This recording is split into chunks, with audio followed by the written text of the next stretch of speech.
नमस्कार, मैं सोहेब हुसैन। तो क्या अब ऐसा होगा देश में एक लोकतांत्रिक शासन व्यवस्था में जो प्रश्न पूछेगा उस पर केस दर्ज कराकर उसे जेल भेज दिया जाएगा? क्या अब एक लोकतांत्रिक शासन व्यवस्था में ऐसा होगा जो प्रश्न पूछेगा उसकी संसद से सदस्यता खत्म कर उसे बाहर बिठा दिया जाएगा? जी हाँ, आज हम बात कर रहे हैं कि जब एक लोकतांत्रिक शासन व्यवस्था या एक लोकतांत्रिक देश में उसके जो लोकतंत्र पर जो आक्रमण हुआ है उसके संदर्भ में हम चर्चा कर रहे हैं।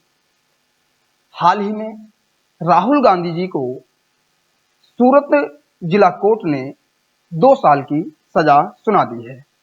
आइए जानते हैं पूरी कहानी। राहुल गांधी जी ने अपने चुनावी भाषणों में एक स्टेटमेंट दिया था, एक कथन कहा था। जो कथन है, राहुल गांधी जी का कथन है, वो है 30,000 करोड़ आपकी जेब से निकाल कर उसकी जेब में। मेहुल चौकसी, राहुल मोदी। अच्छा, एक सवाल और, सब चोरों के नाम मोदी मोदी मोदी कैसे? नीरव मोदी, ललित मोदी, नरेंद्र मोदी, और अभी थोड़ा ढूंढेंगे तो और बहुत सारे मोदी निकलेंगे। इस कथन को लेकर राहुल गांधी पर एफआईआर होती है और उन्हें 2 साल के लिए सूरत उपजिला धारा 499, धारा 500 के तहत अधिकतम सजा 2 साल और 15,000 रुपए का जुर्माना देते हुए उन्हें जेल की सजा सुना दी जाती है। उसके बाद यदि हम इस निर्णय को कुछ अन्य निर्णयों के साथ जोड़ें तो हमें पाएंगे कि यदि इसी तरह सभी राजनेताओं पर कार्रवाई होती रही तो संसद ही नहीं बल्कि एक दिन सरकारें खाली हो जाएंगी। क्योंकि भारत में ऐसा कोई नेता नहीं है जिन्होंने अपने कार्यकाल में या अपने जीवन काल में किसी व्यक्ति को लेकर, किसी समुदाय को लेकर, किसी जनकल्याण के मुद्दे को लेकर उसके विपक्ष में नहीं बोला हो या उसका बहिष्कार नहीं किया हो। यदि इस तरह से सभी पर मुकदमे होते रहें और सभी को जेल में भेजा जाए तो मैं फिर कहना चाहूंगा कि केवल संसद ही नहीं, सरकारें खाली हो जाएंगी और जेलों में चोर लुटेरे हत्यारे नहीं होंगे, बल्कि जेलों में राजनेता जो विवादित भाषण देने के जुर्म में बंद होंगे। राहुल गांधी एक विपक्षी नेता हैं और जिस देश में लोकतांत्रिक शासन व्यवस्था है वहां विपक्ष मजबूत नहीं है, तो वहां विद्वानों ने कहा है कि लोकतांत्रिक शासन व्यवस्था हो ही नहीं सकती। हमारे भारत देश में एक तो पहले से ही लोग जो है विपक्ष कमजोर है, उसको और कमजोर किया जा रहा है। मैं राहुल गांधी का बिल्कुल पक्ष नहीं ले रहा हूं, आपको एक एक उदाहरण के साथ मैं आपको समझाऊं। यदि ऐसे ही विवादित बयानों पर जेल भेजा जाए तो आज अदालतों में, जेलों में जगह नहीं होती। राहुल गांधी ने जो स्टेटमेंट दिया था, उन्होंने ये नहीं कहा था कि सभी मोदी चोर होते हैं। फर्क है दोनों चीजों में। सभी मोदी चोर होते हैं, इसका मतलब स्पष्ट है कि जो भी मोदी लोग हैं वो सभी चोर हैं। और एक स्टेटमेंट यह है कि सभी जो चोर हैं वो मोदी क्यों होते हैं। दोनों में फर्क है। यदि इन स्टेटमेंटों की बात की जाए तो सबसे पहले हम बात करना चाहेंगे प्रधानमंत्री नरेंद्र मोदी जी की। हालांकि मैंने आपसे कहा, भारत देश में यदि इन स्टेटमेंटों के ऊपर इस तरह से जेल भेजा जाए तो संसद ही नहीं बल्कि सरकारें खाली हो जाएंगी, सभी को जेल में जाना पड़ेगा, क्योंकि कहीं ना कहीं सभी नेताओं ने लगभग किसी न किसी पर तंज कसा है। 2012 में नरेंद्र मोदी के द्वारा विधानसभा के चुनाव के दौरान एक स्टेटमेंट दिया गया था कि 50 करोड़ की गर्लफ्रेंड, कहां है वो 50 करोड़ की गर्लफ्रेंड। मैं इसके बारे में ज्यादा व्याख्या तो नहीं करूंगा, क्योंकि हो सकता है शायद मोदी जी को नारी की गरिमा और समानता के बारे में नहीं पता हो, लेकिन मुझे पता है। मैं इतना ही कहूंगा कि उन्होंने जो ये कथन कहा था कि 50 करोड़ की गर्लफ्रेंड कहां है, क्या देश की सभी महिलाओं को कोर्ट चला जाना चाहिए था मोदी जी के खिलाफ? चलो छोड़िए, कांग्रेस की विधवा किसने कहा था? सोनिया गांधी जी को कहा था कांग्रेस की विधवा नरेंद्र मोदी जी ने। क्या इस पर नरेंद्र मोदी जी को जेल जाना चाहिए था? चलो छोड़िए, नुपुर शर्मा ने मुस्लिम कम्युनिटी को हाल ही में एक विवादित बयान देकर गंभीर चोट पहुंचाई थी। वो सब जानते हैं, आप, मैं उसको रिपीट नहीं करूंगा। क्या नुपुर शर्मा को जेल भेजा गया? चलो छोड़िए, योगी आदित्यनाथ जी ने एक स्टेटमेंट दिया था कि मेवाती गुंडे, जो हरियाणा और राजस्थान का जो एक क्षेत्र है, मिश्रित क्षेत्र है जिसको मेवात कहा जाता है, उन्होंने कहा था कि मेवाती गुंडे। क्या सभी मेवाती गुंडे हैं? कथन से स्पष्ट होता है। क्या सभी मेवाती कोर्ट चले जाते? क्या योगी आदित्यनाथ जी को सजा होनी चाहिए? खैर छोड़िए इसे भी। शिक्षा मंत्री जाहिदा खान राजस्थान से हैं, जो उन्होंने 2019 के विधानसभा चुनाव में कहा था कि जब मैं और गुर्जर एक साथ चोरी कर सकते हैं तो वो वोट क्यों नहीं दे सकते एक साथ? यहां दो समुदायों को ठेस पहुंचाई गई। क्या मैं और गुर्जरों को कोर्ट चला जाना चाहिए था? खैर छोड़िए इसको भी। 2019 में नागरिक विधेयक के खिलाफ दिल्ली शाहीन बाग में विरोध चल रहा था, धरना प्रदर्शन चल रहा था। जब धरना प्रदर्शन चल रहा था तो बीजेपी नेता अनुराग ठाकुर ने स्पष्ट बयान दिया था, जोश में, गुस्से में, कि देश के गद्दारों को गोली मारो सालों को। मैं उनके इस बयान को और इस नारे का सम्मान करता हूं, लेकिन मैं ये भी जानना चाहता हूं, आप हमें यह भी जानना चाहिए कि जो ये शब्द यूज किए गए वो किन के लिए किए गए? क्या वो धरने पर बैठे लोगों के लिए किए गए थे? क्या लोकतांत्रिक शासन व्यवस्था में धरने पर बैठे लोगों को गद्दार कहा जाए तो क्या वो लोकतांत्रिक शासन व्यवस्था है? यदि ये अधिकार हमसे छीन लिए जाएं तो क्या वो लोकतांत्रिक शासन व्यवस्था है? हम इसकी बात नहीं कर रहे हैं। हम बात कर रहे हैं कि जब इस विवाद को दिल्ली हाईकोर्ट में ले जाया गया तो दिल्ली हाईकोर्ट ने क्या जजमेंट दिया था जानते हैं आप? उन्होंने कहा था कि यदि कोई बात या कोई भाषण चुनावों के दौरान दिया गया है तो वह अपराध नहीं हो सकता। कोई भाषण चुनाव के दौरान, प्रचार प्रसार के दौरान दिया गया है तो वो क्या नहीं हो सकता? अपराध नहीं हो सकता। जब सूरत हाईकोर्ट राहुल गांधी को सजा सुना रहा होता है तो हमें यह भी नहीं भूलना चाहिए कि देश के गद्दारों को गोली मारो सालों को के भाषण पर दिल्ली हाईकोर्ट ने कहा था कि जब कोई भाषण चुनावी प्रचार प्रसार के दौरान दिया जाता है तो वह अपराध नहीं है। तो फिर अपराध क्या है? प्रश्न बड़े ये खड़े होते हैं, क्या विवादित बयान, विवादित भाषण सभाओं में, रैलियों में देना सही है या गलत है? यदि सही है तो राहुल गांधी जी के साथ साथ देश के सभी नेताओं को जेल क्यों नहीं भेजा जाएगा?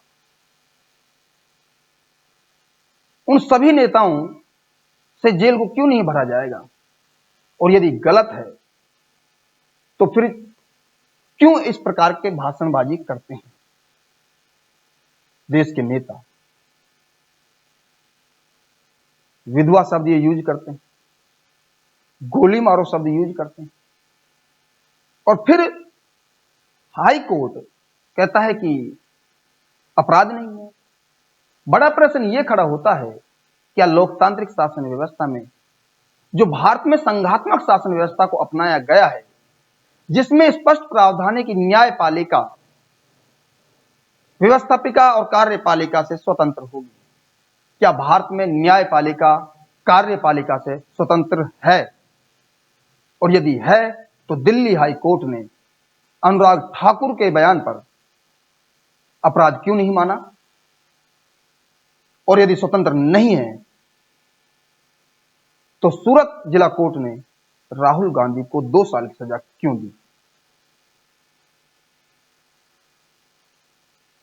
यह चीज हमको बहुत जरूरी है जानना। क्या भारत में न्यायपालिका स्वतंत्र है? मैं नहीं कहता हूं कि स्वतंत्र नहीं, मैं भी कहता हूं वो स्वतंत्र है, लेकिन स्पष्ट करो कैसे है स्वतंत्र? अगर बीजेपी का व्यक्ति बयानबाजी करता है तो वो अपराध नहीं है, और विपक्ष का व्यक्ति बयानबाजी करता है तो वो अपराध है। और जहां कांग्रेस सरकार है सत्ता में, जिस राज्य में, वहां बीजेपी का व्यक्ति बयानबाजी करता है तो वो अपराध है, और यदि कांग्रेस का व्यक्ति बयानबाजी करता है तो वो अपराध नहीं है। इसका मतलब क्या हुआ? इसका मतलब स्पष्ट है कि जिसकी लाठी उसकी भैंस, जिसकी सत्ता है वो कुछ भी कर सकता है। हमें लोकतांत्रिक शासन व्यवस्था में विपक्ष को मजबूत रखना चाहिए, ना कि कमजोर। क्या विवाद या मामला दर्ज कराने वाले व्यक्ति को यह ध्यान नहीं रखना चाहिए था कि लोकतांत्रिक शासन व्यवस्था में इस तरह के बयानबाजी चलते रहते हैं और इनकी शुरुआत हमने ही की है?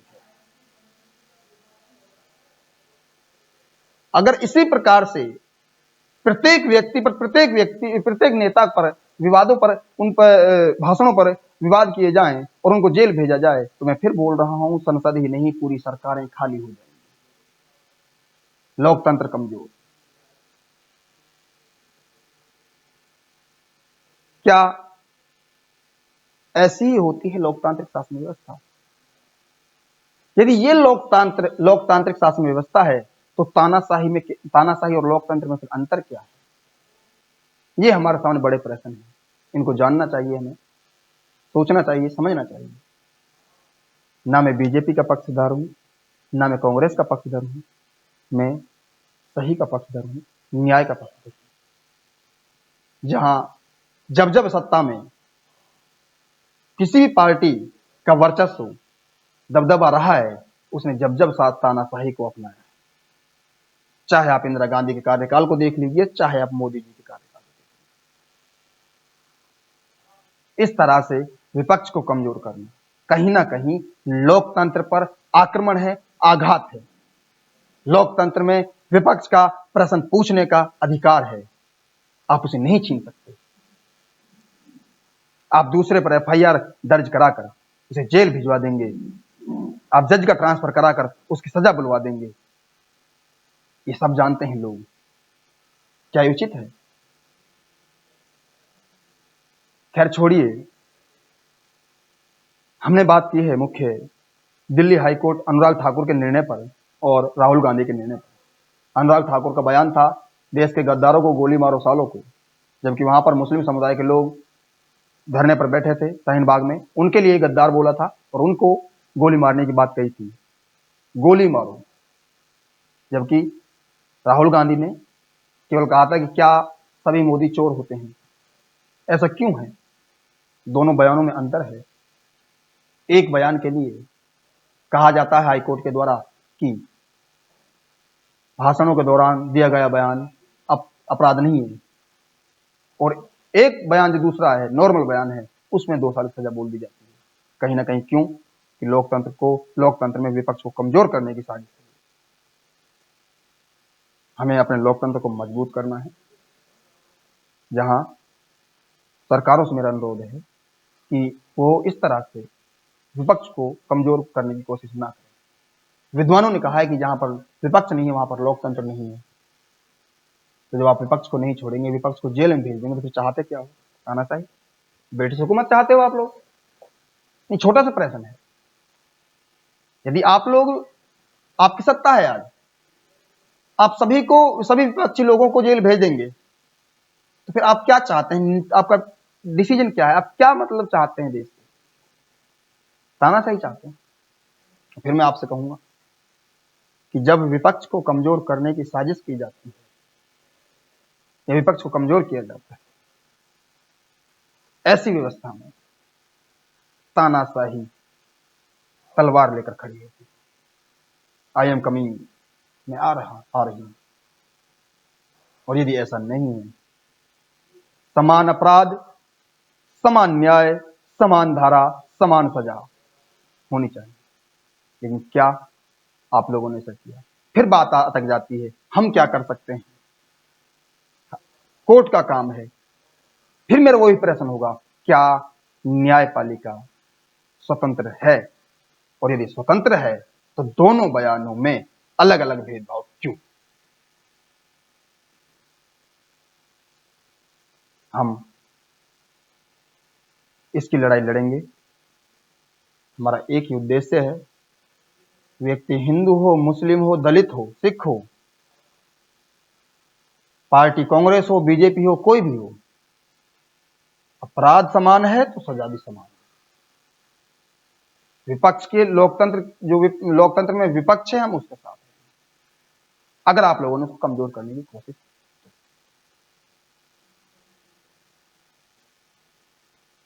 ऐसा नहीं होना चाहिए। देश में दिन प्रतिदिन प्रत्येक भाषण में इस तरह की बयानबाजी होती रहती है, उन पर ध्यान नहीं देना चाहिए। और यदि ध्यान देना ही चाहिए तो हमें 2013 मनमोहन सिंह सरकार को याद करना चाहिए। 2013 में मनमोहन सिंह सरकार एक बिल लेकर आई थी जिसमें इस तरह के बयानबाजी करने वालों पर सख्त कार्रवाई के प्रावधान थे। उन्हें संसद से बेदखल किया जाएगा, उन्हें जेल भेजा जाएगा। और उसके बाद राहुल गांधी ने उसको हाथ में लेकर फाड़ दिया था, हमें उसे भी याद करना चाहिए।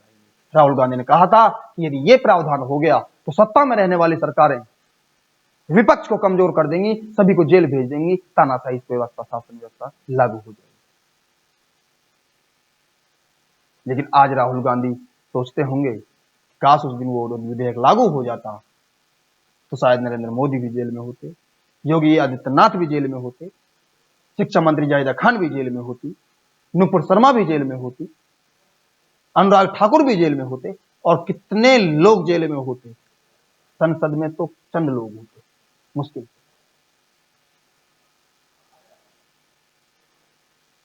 तो इस हमें हमारा एक उद्देश्य होना चाहिए, हम लोकतंत्र शासन व्यवस्था को बनाए रखें। बाकी अगले मुद्दे पर हम बात करेंगे नेक्स्ट वीडियो में। धन्यवाद।